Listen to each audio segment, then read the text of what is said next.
faut plus la charger sur l'arrière. Il y a des endroits où même les véhicules tout-terrain ne vont pas. Ici, ces agents se préparent à intervenir au milieu d'un pré sur cette ligne de 20 000 volts endommagée par la tempête.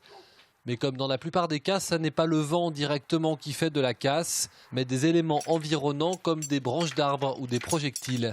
A priori, ce qu'on a vu sur cette ligne, c'est qu'il y a dû y avoir une tôle qui a volé dans les fils électriques. Et les conducteurs ont été rompus par le court-circuit, et ce qui a amené en fait à tordre les armements. Donc il faut maintenant qu'on les change. Les armements, ce sont ces pièces métalliques qu'il faut changer rapidement.